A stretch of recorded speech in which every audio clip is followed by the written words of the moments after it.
네, 여러분 안녕하세요. 가을바람입니다. 최근에 이제 미국과 중국 간의 양자 컴퓨터 기술 전쟁 또는 뭐 경쟁이라고도 할 수 있는데 이게 격화되고 있다라는 증거가 많이 나오고 있고요. 또 구독자분들 중에 중국의 양자 컴퓨터 수준이 어느 정도 되는지 궁금하다라고 질문하신 분들이 많아서 이거에 대해서 제가 좀 분석을 해봤고요. 부제로는 큰 돈이 있는 곳에 큰 투자 기회가 있다라는 말로 제가 왜 양자 투자를 해왔고 지금도 하고 있는지 말씀을 좀 드리고자 합니다. 자, 우선 12월 26일에 조선일보의 박지민 기자님께서 내주신 기사인데요. 수출 통제, 미국은 수출 통제를 하고 있고 23조를 퍼붓고 있는 중국. 뜨거운 G2 양자 컴퓨터 전쟁이다라고 해서 중국 과학원 산하의 중국과학기술연구진은 12월 16일에 새로운 양자 컴퓨터 칩인 주층츠 3.0을 공개를 했습니다. 근데 이제 검증된 건 아니고요. 검증되기 전에 이제 프리 리뷰처럼 올릴 수 있는 사이트에 올렸는데요. 105큐비트 단위로 현존하는 최강의 슈퍼컴퓨터인 프런티어. 이게 이제 미국의 오크리지 국립연구소에 있는데 이것도 풀 수 없는 문제를 풀었다. 구글이 2019년에 최초로 양자 우위를 주장했던 시카모어보다 뛰어나다라고 얘기를 했는데 이게 왜 중요하냐? 구글이 최근에 109큐비트 수준의 윌로우 칩을 공개를 했죠. 근데 이거를 발표한 지 열흘도 되지 않아서 갑자기 이걸 공개했다는 거죠. 그래서 사우스 차이나 모닝포스트는 미국과 중국이 양자 기술을 놓고 얼마나 서로 견제하는지 잘 보여주고 있다. 그래서 제가 하는 말이 아니고 미국과 중국은 실제로 양자 기술을 놓고 어마어마하게 투자하면서 경쟁을 하고 있다는 겁니다. 그래서 양자 컴퓨터는 기존 슈퍼컴퓨터로도 풀 수 없는 암호를 푸는데 특화돼 있고 그래서 꿈의 기술로 불리우고 있다. 경제뿐만 아니라 국가 안보에서도 상당히 중요한 전략 자산으로 떠오르고 있는데 특히 유엔은 올해를 세계 양자과학 기술의 해로 지정할 만큼 굉장히 떠올랐죠. 그리고 이제 곧 열리는 라스베가스에서의 CES에서도 양자 컴퓨터가 핵심 키워드로 떠올랐습니다. 그래서 이 분야에서도 미중 갈등이 격화되고 있다. 근데 기술력 우위에 있는 미국이 규제를 통해서 중국을 압박하고 있는데 중국 역시 여기에 뒤처지지 않기 위해 어마어마한 인력과 자원을 대거 투입해서 새로운 양자 컴퓨터를 개발하고 있는 추세라는 거죠. 504큐비트 양자칩인 샤오홍 탑재한 텐옌 504를 중국 과학원 산하의 양자정보 양자물리센터도 공개를 한 바가 있고요. 이거는 IBM의 최신 칩인 1000큐비트가 넘는 콘도르와 비슷하다. 상당히 경쟁 심리를 가지고 있는 것 같고요. 중국의 스타트업인 오리진 퀀텀 역시 72큐비트 우콩을 개발을 해서 지난 1월 가동 이후 133개국에 27만 건의 연산 작업을 완수를 했는데 주로 미국, 러시아, 일본이 쓰고 있다. 즉 중국의 토종 양자 컴퓨터 역량이 국제적으로 인정을 받았다라고 할 만큼 굉장히 견제를 하고 있다는 거죠. 중국의 특징은 뭐냐? 막대한 재원을 투입해서 미국과의 기술 간격을 좁히려고 하고 있는데 특히 양자 기술에 현재까지 23조 원에 달하는 어마어마한 투자를 했고요. 미국의 4배에 육박하는 규모로 중국은 이제 공공적으로 이제 정부 주도로 퍼붓는 게 굉장히 무서운 국가인 거죠.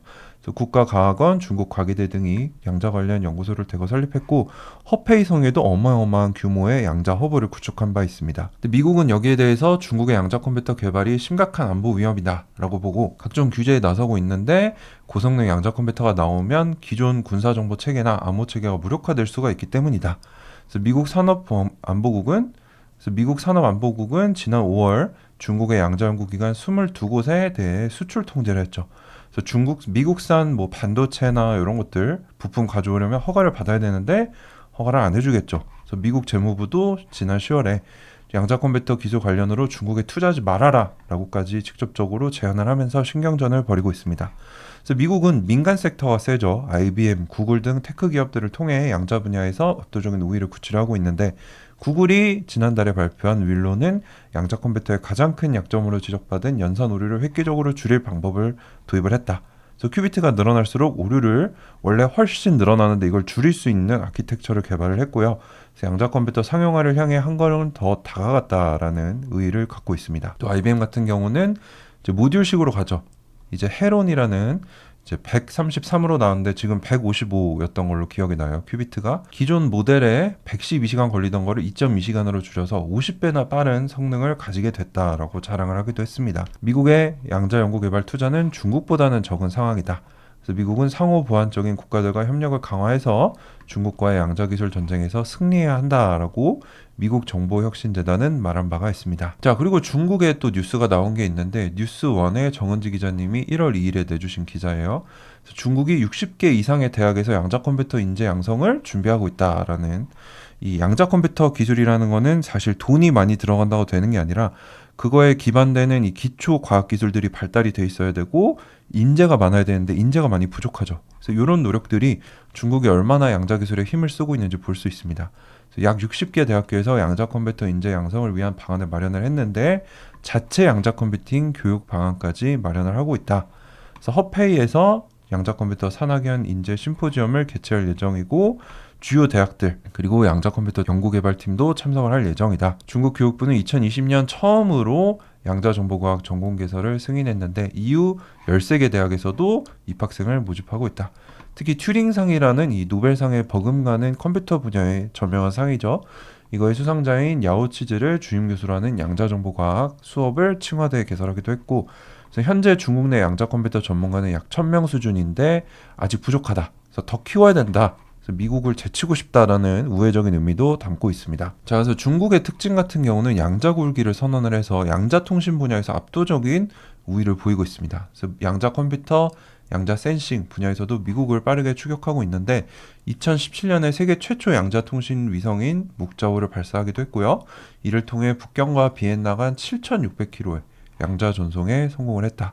그리고 세계 최대 양자 연구소를 허페이성에 구축을 했습니다. 그래서 2018년부터 22년간 17조 원을 이미 투입을 해서 어마어마하게 돈을 때려 부으면서 미국을 따라가고 있다는 거죠. 자, 그래서 이거는 보스턴 컨설팅 그룹이 2022년쯤에 낸 리포트인데 이때만 봐도 중국은 양자 분야에 지금 100억 불을 투자를 했습니다. 유럽이 그 뒤를 잇고 있고요. 그 다음에 독일, 미국. 그러니까 미국에 비해서 3-4배라고 말씀을 드렸죠. 공공 투자 규모가. 근데 이제 미국의 장점은 양자 스타트업들을 많이 가지고 있고 민간 섹터 투자가 많다는 거. 이쪽은 민간 섹터 투자가 얼마나 많은가, 이쪽은 양자 관련된 기업이 얼마나 많은가. 미국이 제일 위에 있죠. 중국은 양자 관련된 기업은 적고 민간 섹터 투자도 미국에 비해선 뒤처져 있다. 유럽은 한 중간 정도 위치해 있죠. 이제 이 양자 관련된 과학, 교육 역량으로 봤을 때는 미국이 제일 앞서 있고요. 왜냐면 이 양자 컴퓨팅 탑 100 안에 드는 대학이 얼마나 많은가, 그리고 양자 관련된 논문이 얼마나 많이 나왔는가를 봤을 때 미국이 1등, 유럽이 2등. 아직 중국은 조금 뒤쳐져 있지만 이거를 올리고자 하고 있는 거죠. 중국도 약점을 잘 알고 있는 겁니다. 자, 그리고 양자 컴퓨팅 관련된 특허가 얼마나 많이 나오는가. 2010년부터 2022년 말까지 보면은 미국이 1800개, 중국이 900개, 일본이 400여 개, 그 다음이 유럽, 오스트레일리아 쭉쭉쭉 내려가고요. 그래서 특허 양자 컴퓨터 자체는 미국이 아직 앞서고 있는데 2배 정도인데 문제는 양자 통신 부분에서는 중국이 1등입니다. 1500, 미국이 800. 그래서 중국은 지금 양자 통신 분야에서는 미국을 제쳤다라고까지 얘기가 나오고 있어요. 양자 통신 위성 실험 등등 이미 성공한 것이 많기 때문에. 근데 한국은 어떤가? 한국은 2023년에 어떤 얘기를 했냐? 지금 양자 핵심 인력이 400명이 좀 안 되고 10큐비트급 양자 컴퓨터를 가지고 있기 때문에 앞으로 민관 협력해서 3조 원 정도 투자를 해서 2032년, 35년까지 2,500명 양자 컴퓨터도 1000큐비트 넘기겠다라고 해서 이때 굉장히 큰 관심을 받았었는데 지금 상태 어떤가? 2024년 6월 기사를 보시면 지금 정부 차원에서 양자가 잊혀져서 2년째 예타에 발목이 잡혔고 대표 축제도 위상이 주춤했다. 양자 분야 연구자들이 퀀텀 코리아 행사보다 정부의 지원 약속이 제대로 지켜지지 않은 데 큰 실망감을 보였다. 정부가 양자 과학 기술 플래그십 프로젝트를 원안에서 1조 정도 요청을 했는데 지금 3천억 수준으로 3분의 1로 줄어들었고요. 그래서 이 사업 같은 경우는 3분의 1 수준으로 1조에서 3천억 수준으로 줄어들었다가 8월 말에 예타가 면제가 돼서 2025년부터 추진될 계획이다라고 나왔습니다. 그래서 지금 많이 뒤처지긴 했지만 예타 면제도 되고 3분의 1로 줄긴 했지만 이제 진행이 되고 있는 것 같고요. 다만 대규모 투자가 미뤄지는 사이 중국은 굉장히 투자를 많이 하면서 미국과 동등한 투자 규모까지 올라가면서 한국이 뒤처지고 있다는 거죠. 그래서 24년 6월에 과기부가 주요국 양자기술 수준을 평가를 했는데 양자 컴퓨터는 한국이 2.3점, 중국이 35점, 미국을 100점을 줬습니다. 양자 통신 분야는 한국은 2.9, 양자 센서도 2.9. 근데 중국이 양자 통신에서는 미국과 거의 비슷한 수준으로 올라와 있고 양자 센서는 중국이 41, 미국이 100. 그래서 아직 중국과 미국 간의 양자 컴퓨터나 양자 센서는 차이가 있지만 양자 통신은 거의 근접한 것으로 보고 있고 한국은 압도적으로 밀려 있죠. 한국 같은 경우는 2024년 1월에 자체 개발한 20큐비트 시스템을 시연을 했어요. 아직 상용화가 되지 않은 상태인데 이거를 미국과 비교를 해보면요. IBM은 이미 2017년에 20큐비트급 양자 컴퓨터를 상용화했습니다.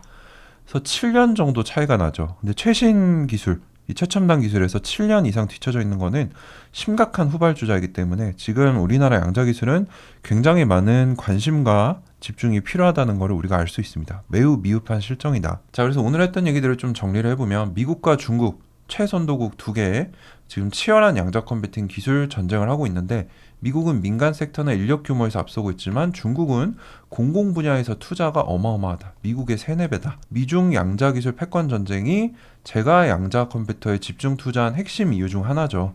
안타깝게도 우리나라는 뒤처져 있고 뒤처지고 있는 형국이다. 산학 연관 협력이 절실히 필요한 상황이라서 어느 당이 정권을 잡더라도 양자 컴퓨터 쪽은 좀 신경을 써주셔서 이 발전에 기여를 해주셨으면 하는 게 제 개인적인 바람이고요. 우리가 투자자로서는 이 큰 흐름을 파악하고 큰 돈이 흘러가는 곳에 큰 기회가 있음을 알고 투자를 했었어야 된다는 거죠. 그래서 지금은 모든 양자 주식들이 다 오르고 있는데요. 우리가 단타를 할 게 아니라면 누가 살아남고 앞서갈지에 대한 고민과 공부가 굉장히 많이 필요합니다. 지금은 다 오르지만 언젠가는 양자 옥석 가리기가 다시 진행이 될 거기 때문에 그래서 저는 아이온큐에 투자를 하고 있는데 왜냐하면 미 공군연구소와 3년 연속 대규모 계약을 2배로 늘려가면서 맺어왔습니다. 그래서 2022년에는 아이온큐의 9세대의 모델인 하모니라는 양자 컴퓨터를 1,300만 달러에 계약을 해서 써본 거고요. 23년에는 이게 마음에 들었는지 2배 규모로 2개의 이온 트랩 양자 컴퓨터를 가져와서 네트워킹을 연구를 했고 작년에는 5,450만 달러 규모로 양자 네트워킹을 기존 통신 인프라에 합치는 거를 연구를 해보고 있다. 여기에 아이온큐는 테네시주 차타누가라는 도시에서 미국 최초 상업용 양자 네트워크를 설계 구축한 경험이 있는 양자 네트워킹 전문 기업인 큐비텍을 인수하게 됐죠. 118개의 양자 네트워킹 특허가 있고 20여 명의 전문 인원을 가지고 있습니다. 여기에 아이온큐 CMO 최고 매출 담당자인 마가렛 아라카와는 작년 12월 웨비나에서 기존 통신 인프라 기반으로 시스템을 설계하고 있고 어떻게 하면 수조 달러 규모로 구축된 광섬유 기존 인터넷에 양자 컴퓨터를 작동시킬 수 있는지 연구하고 있다. 이 큰 흐름을 보면요. 아이온큐가 차후에 작게는 국방 관련된 기관 전체의 양자 네트워킹을 담당할 가능성도 있고 더 나아가서 저는 미국 전체의 네트워킹까지도 아이온큐가 일정 부분 가져갈 수 있다라는 새로운 투자 논지가 생기게 됐습니다. 이제 이전까지는 양자 컴퓨터 하드웨어를 했는데 양자 네트워킹으로 신사업을 가면서 그걸로 흑자 달성을 하겠다라는 전략이 보이게 된 거죠. 그래서 저의 투자 논지도 조금 바뀐 거예요. 그래서 저도 아이온큐에 큰 비중을 투자하다가 일정 부분 매도를 했는데 지금 가지고 있는 수량들 계속 가져갈 거고 조정을 받게 된다. 그러면 매도를 하는 게 아니라 아이온큐 자체에 본질적인 문제가 없다면 추가 매수까지 생각을 하고 있기 때문에 제가 아이온큐에 대해 굉장히 불리시한 스탠스를 가지고 가고 있다가 단기간 급등하자 어느 정도 원금 매수는 해야 되지 않겠느냐라고 말씀을 드렸다가 다시 불리시하게 된 거예요. 양자 네트워킹이라는 새로운 승부수가 던져졌기 때문에. 그래서 제가 왜 생각이 변화됐었는지 여러분들도 이 영상을 통해 좀 파악을 해주시면 좋을 것 같습니다. 자, 그래서 미중 양자 컴퓨터 기술 전쟁이 격화되고 있고 큰 돈이 있는 곳에 큰 투자 기회가 있기 때문에 저는 아이온큐에 투자하고 있다라고 말씀을 드릴 수 있을 것 같습니다. 항상 말씀드리지만 이건 개인적인 분석이기 때문에 참고만 부탁드리고요. 또 여러분들 도움이 되셨다면 구독과 좋아요 부탁드립니다. 네, 감사합니다 여러분. 가을바람이었습니다.